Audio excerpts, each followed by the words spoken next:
Função regulatória.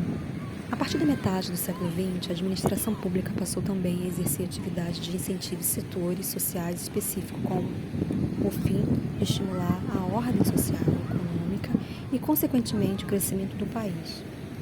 A doutrina moderna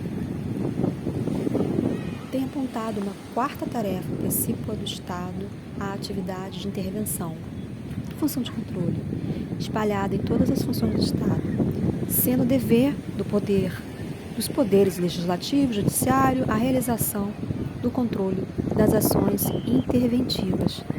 Tal atividade de intervenção é subdividida nas categorias: intervenção na propriedade privada, ações estatais de limitação da propriedade privada, visando o cumprimento do princípio da função social da propriedade.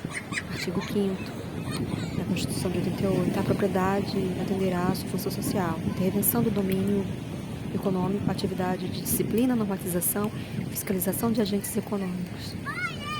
Artigo 173 da Constituição Federal de 88. Ressalvados os casos previstos nesta Constituição, a exploração direta da atividade econômica pelo Estado só será permitida quando necessária aos imperativos da segurança nacional ou a relevante interesse coletivo, conforme definidos em lei. Intervenção no domínio social, atividade do Estado voltada ao apoio aos economicamente hipossuficientes. Poderes. Artigo 2º da Constituição Federal de 88. São poderes da União independentes e harmônicos entre si: o legislativo, o executivo e o judiciário. Poderes estruturais e organizacionais do Estado que não se confundem com os poderes administrativos, tendo cada um desses poderes do Estado atividade principal, função típica, e atividades secundárias, função atípicas. Como função típica, compete ao Poder Judiciário dizer o direito ao caso concreto, resolvendo conflitos com caráter de definitividade, pacificando a sociedade. Ao exercício, cabe à atividade administrativa do Estado e ao Legislativo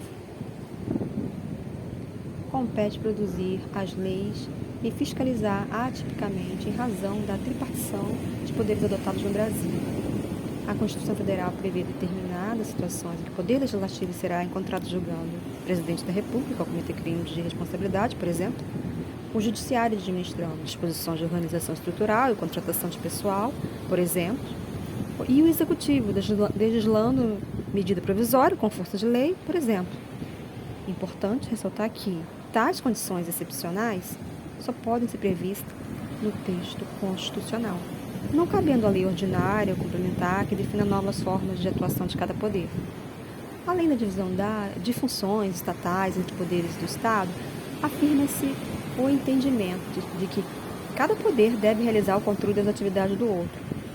Forma-se aí um sistema de freios e contrapesos que garante ao Judiciário a possibilidade de controlar a ação legislativa do Poder Legislativo quando, por exemplo, julgam uma ação direta de inconstitucionalidade.